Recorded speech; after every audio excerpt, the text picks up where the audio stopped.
Good morning and welcome to our meditation. And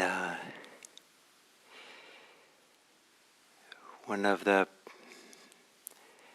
differences between mindfulness and insight is that mindfulness is the use of attention that prepares the ground to have insight, to have a deep seeing, and or true seeing truly or actually how things are. And so as we sit today in mindfulness meditation, the role of samadhi is to be able to sit in the middle of all our capacities for attention and have them unified in some kind of wonderful way working together. So attentional capacities we have are recognition, a cognitive knowing of what's happening. And this cognitive knowing may or may not be verbal. It might be kind of a non-verbal knowing. It might also be a kind of visual knowing. Some people are visual thinkers.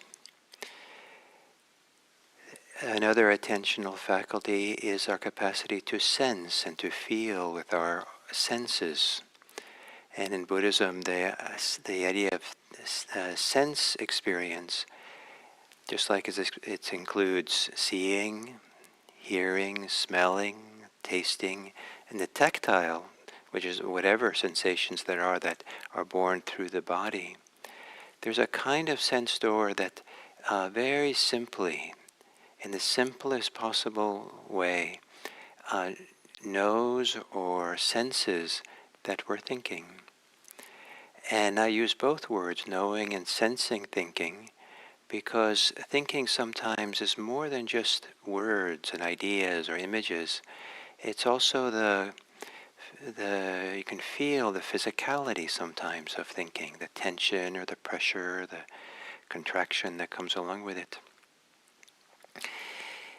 Another attentional capacity is to settle back and observe experience. And this is to perceive without being in any kind of way entangled with experience, allowing things to be just as they are, and not so intimate as feeling, sensing the experience, and not so cognitive as an act of recognition, but it's observing without recognizing what something is, but observing how it moves and changes and comes and goes and shifts and oscillates and vibrates, and like you would sit and observe a river. And you don't know the name of the river, but you don't even, the idea it's a river even falls away. It's just watching the flow, the current, or the waves washing against the shore, or a fire on a dark night, the outdoor bonfire. And then to bring all these together in samadhi is to sit in the general sense of just being present, here, all of ourselves included. So to begin, very simply, is to assume a meditation posture. A posture that for you supports attention, presence to the experience of the present moment.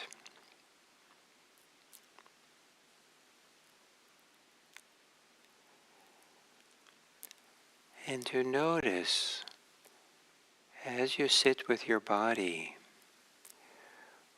by what means are you aware of your body? In what way are you aware of your body that's different than thinking about it or trying to analyze the question, analyze the topic of trying to figure out with your mind? Nothing to figure out. Rather, when you're not thinking, in what way are you aware of having a body in the meditation posture?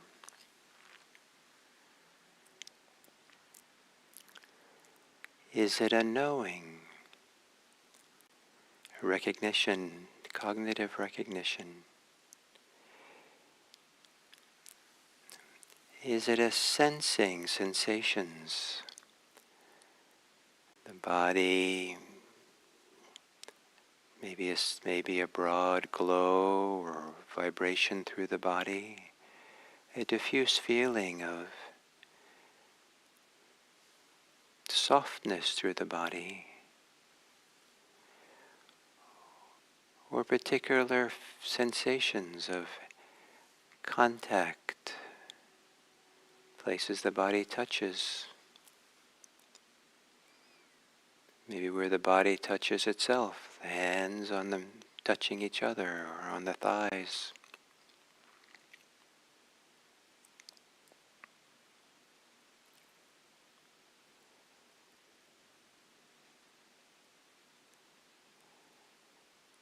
And as you're aware of your body, allow the awareness to go through your body wherever the awareness wants, or wherever the body seems to invite awareness. So you're not directing the awareness, but rather you're following the awareness where it goes in the body.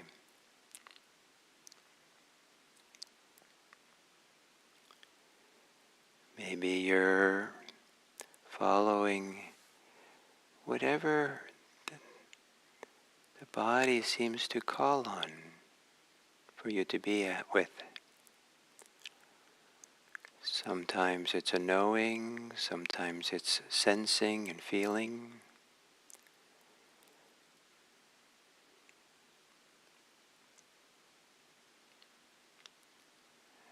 Having your awareness follow and not direct, not letting the directing and actively doing mind at rest.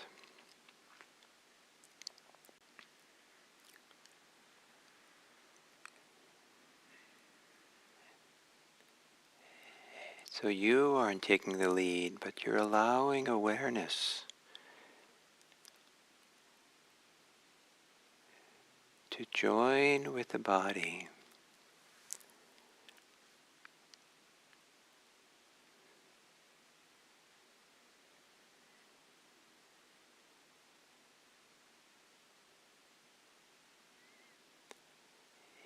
If you're aware of tension in your body,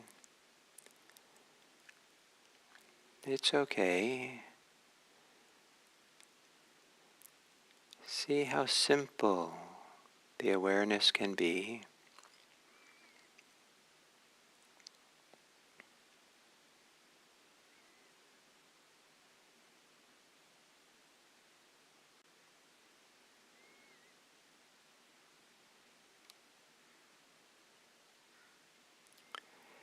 And if it's easy enough, if you feel like it's the wish the body has, allow for the body to relax.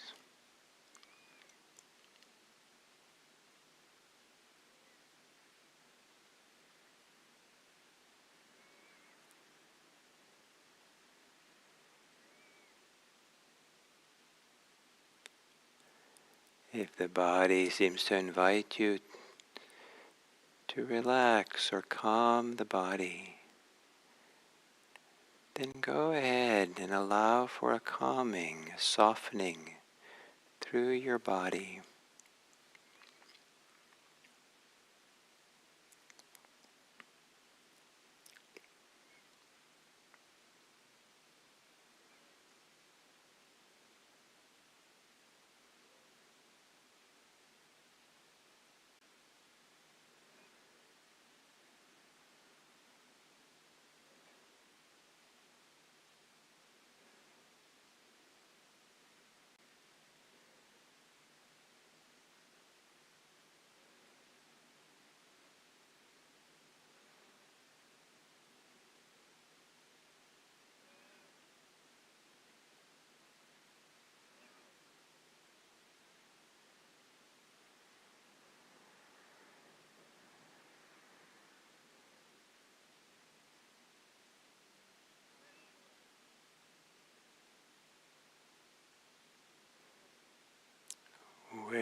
your body do you seem to be most aware of the body?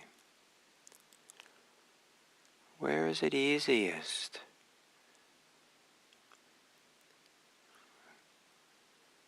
for awareness to rest in the body?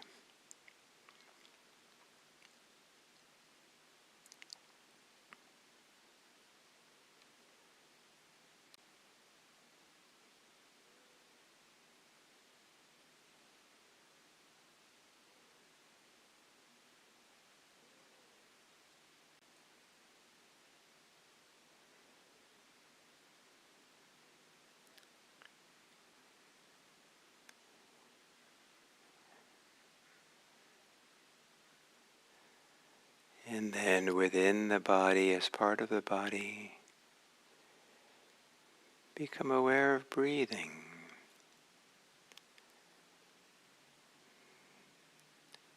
Knowing breathing in a simple, relaxed way. Knowing breathing in as breathing in, breathing out as breathing out.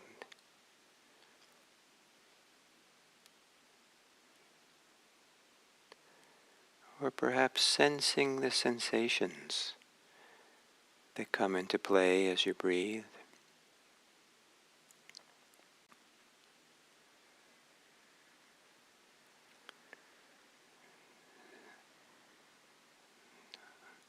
Awareness can follow the sensations of breathing as they appear.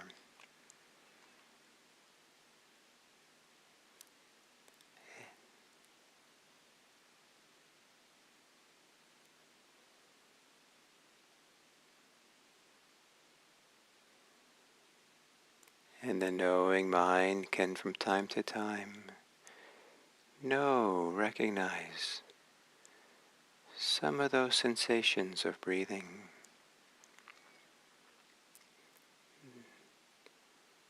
Where knowing the sensations is meant to support staying close to the sensations of breathing.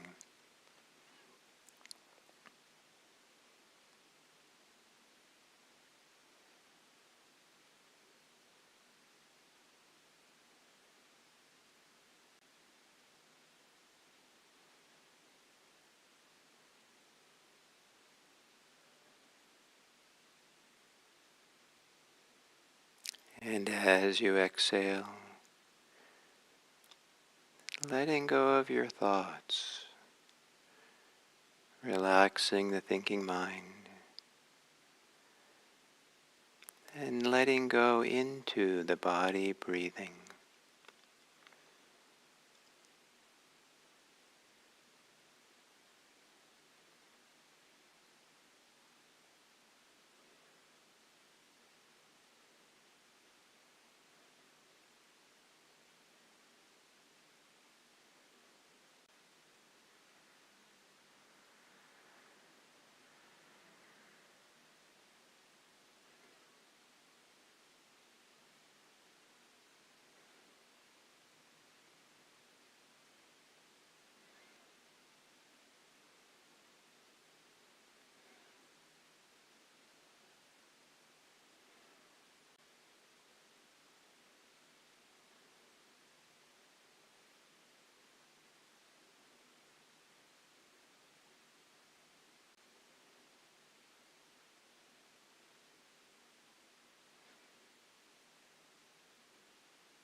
to know, to feel and sense, to be aware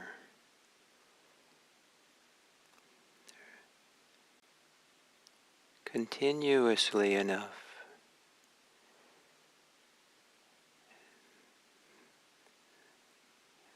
that we find ourselves settled here in present moment experience.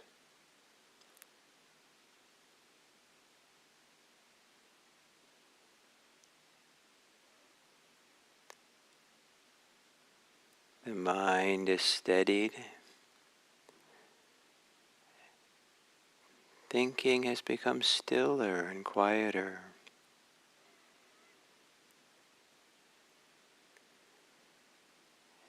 And then at some point,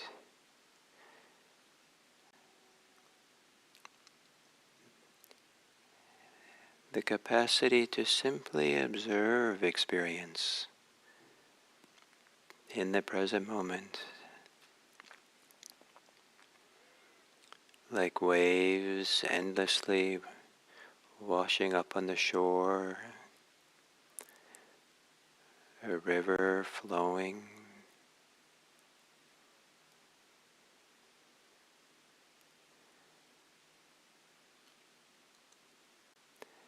Simply knowing the movement, the appearing and disappearing of things, without needing to know what they are or to feel what they are.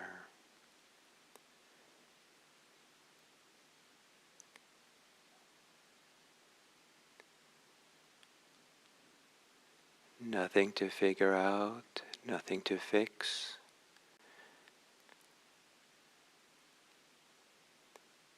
Nothing to accomplish, but to settle back with an overview that observes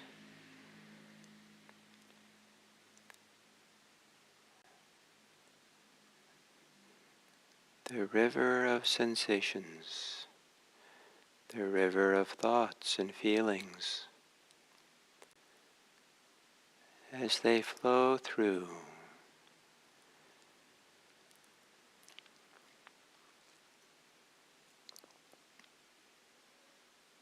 Being careful to not getting stuck anywhere.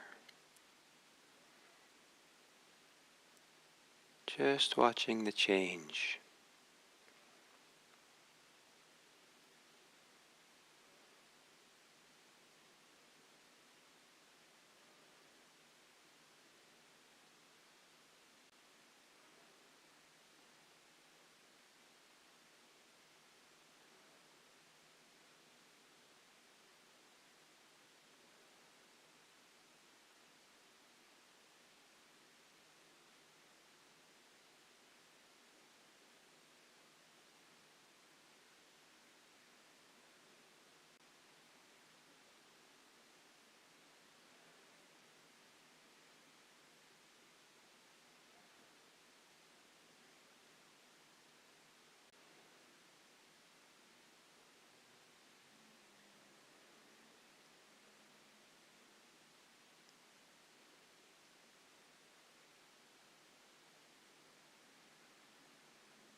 as we come to the end of this sitting,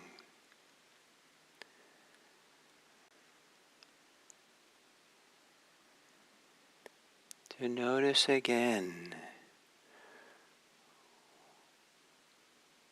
what you're aware of without any particular effort to be aware, except to be awake, to be here.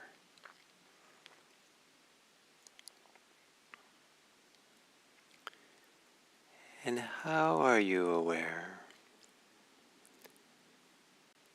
Is it there a simple knowing, recognizing, a simple sensing,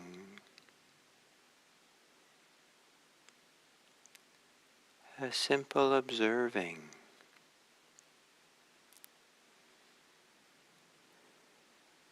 Or is there some kind of indistinct general sense of being aware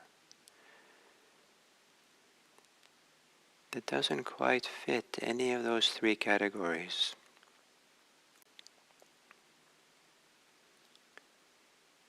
Maybe because it's a natural blending of all three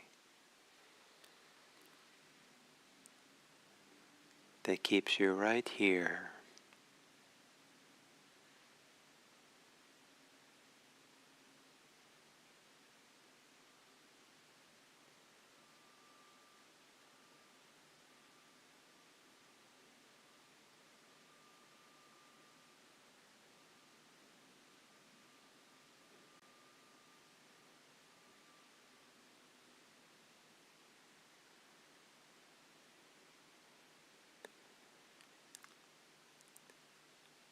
And then to expand your here outward into your room, the building you're in, the place, location you're in. To expand your awareness outwards into the world, considering how today you can live in a generous way to the people you'll encounter, to the world itself. How is it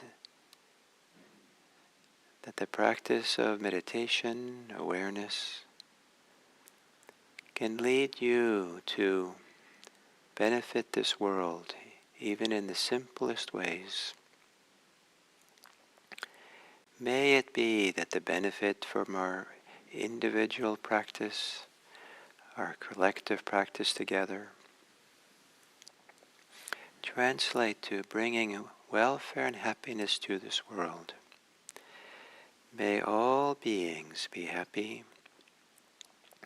May all beings be safe. May all beings be peaceful. May all beings be free.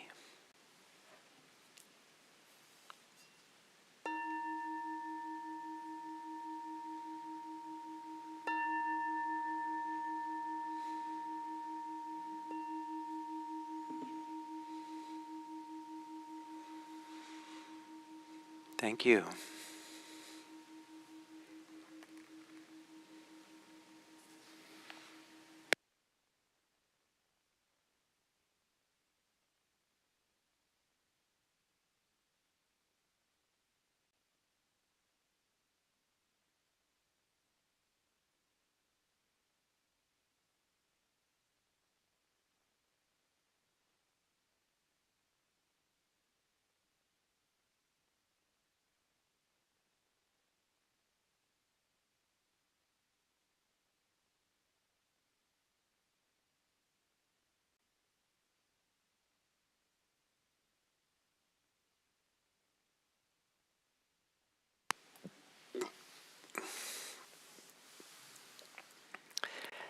So hello and welcome to this third talk, introducing the topic of insight. And today I'd like to discuss the difference between mindfulness and insight, mindfulness and vipassana. The word vipassana is what we translate at IMC as insight, and some people who practice mindfulness don't translate vipassana. They use it. They just use the Pali word to describe the technique of practice that they do, practicing vipassana. And sometimes in our tradition, in using the word insight, we say we're practicing insight meditation. But originally, back in ancient Buddhism, the word vipassana did not refer to a practice. It referred to the results of the practice, the way in which the practice led practitioners to be able to see deeply into their experience. And that deep seeing is the insight that we see, the insight we come to understand, the liberating perspective, orientation, understanding, seeing, perception that comes into play in a way that brings this liberation from suffering. And so mindfulness practice is not the same as insight, but it's mindfulness practice that leads to the insight, creates the conditions by which we're present enough and clear enough in our awareness, perception, to be able to see clearly. So this word vipassana, I often, as I have on Monday, kind of described its meaning as being clear seeing, where the V, the prefix VI, is just a prefix of emphasis. So it emphasizes seeing how we see, or strong seeing. So it becomes clear seeing. But the V can also be a prefix that distinguishes things and that divides things. And so another way of understanding vipassana is that it's distinctive seeing, or distinguishing seeing. It's a seeing the clear distinctions of things, seeing with clarity, so that we see the particularities of what's actually happening. And so it's, again, the emphasis is on what is seen, in a sense, not the act of seeing. So mindfulness is a practice that leads to that in classic Buddhism. Mindfulness is not an end to itself, but a means to something. And so how is mindfulness practiced? In the teachings of the Buddha, there are a number of attentional faculties that are engaged that we can call mindfulness practice, leading to a very strong established sense of awareness. And so we have a lot of attentional faculties, and all of them are awakened and brought together in order to be established in the present moment clearly enough in order to see distinctly. And so there's knowing, the simple recognition of experience. There is sensing or feeling experience, experiencing it experientially through the body. And then there is something called sampajana, which is often translated to English as clear recognition or clear understanding. And this is I think, the form of practice that's most often taught in what's called secular mindfulness, and sometimes in the Buddhist insight meditation tradition as well, because it's knowing, it's recognizing, but more than just a raw, simple recognition of what's there, it's recognizing in a particular way. So it said recognize. So it comes along with a greater understanding, perspective, orientation. So it's uh, uh, knowing without judgment, knowing with kindness, with friendliness, knowing with spaciousness and openness. It's some kind of understanding of what we are seeing or knowing or feeling, the context of it, the value of it. And in Buddhism, this clear understanding of things is a very important form of part of mindfulness training, because as we understand in some simple way the experience, it can guide us more deeply into our experience. And one of the very clear distinctions for clear comprehension, clear understanding, is to understand whether what we're doing, what's going on, mental activity, the practices we're doing, is helpful or not helpful. Is it wholesome? Is it nourishing? Or is it not? Is it onward leading to greater stability, greater presence, being more rooted here in the present moment? Or is it not? And so we're monitoring ourselves a little bit as we practice, so we can adjust to how we are, adjust how we're practicing, so that we begin enjoying it more. It's not a strain, it's not hard work, but we're learning the art of being present in a supportive way that welcomes attention, welcomes us to be, we want to be present. And so clear comprehension of what's happening in the present moment is an aspect of mindfulness practice. So there's knowing, there's sensing, there's clear comprehension, and then the last one that's mentioned in the Buddha's teachings on mindfulness practice is to, or two kind of things, is to, when we're sensing, to feel the whole body, and as we are feeling it, to relax the tensions and the holdings in the body. So there is an emphasis on calming the body as we meditate. So that's a kind of a handful of things to hold together. But in practicing these in an easygoing, relaxed way, then what we're looking for is coming into a place where awareness, attention, is now stabilized, established, at ease, resting here in the present moment in our direct experience. And that takes a while. It takes a while for the thinking mind to calm down. It takes a while to understand and see the dynamics of what's happening within us, to be able to settle and relax and to be rooted here in the present moment. And for people who practice samadhi, that's meant to be a great support for this stabilizing attention in the present moment. And so at some point when it's stable, being present, being aware, is not work. It's just kind of almost as if it's just how we are. And so as we just are, then the next attentional faculty we have, ability to be aware, comes into play. And this is what the Buddha calls observing, anupassana.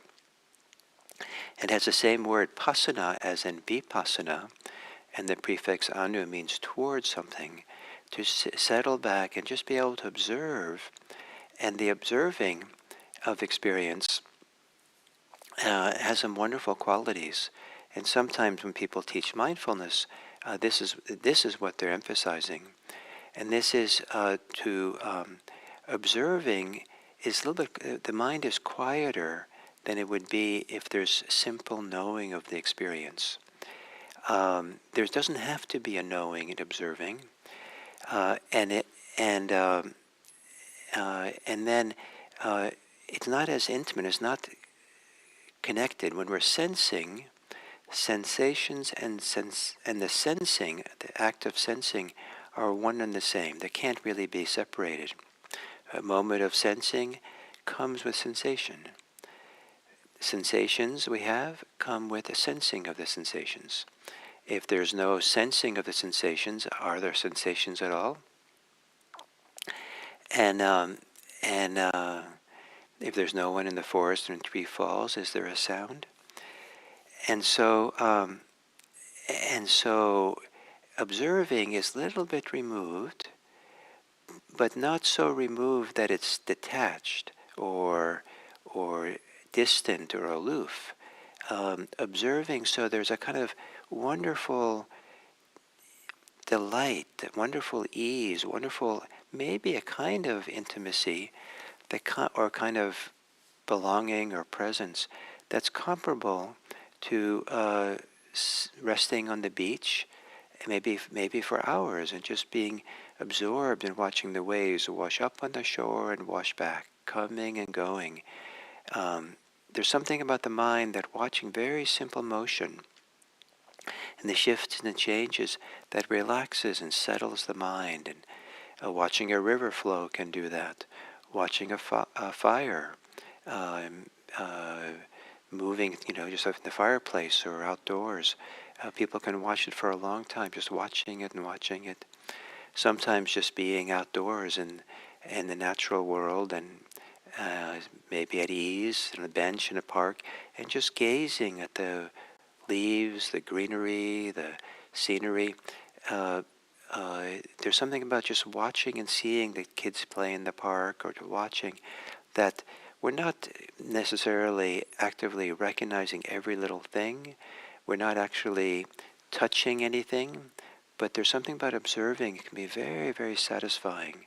It's like everything is, uh, uh, nothing needs to happen, nothing needs to be done, nothing needs to be fixed, just to observe. So these are the attentional faculties that are considered part of mindfulness practice. Recognition, knowing, sensing, feeling,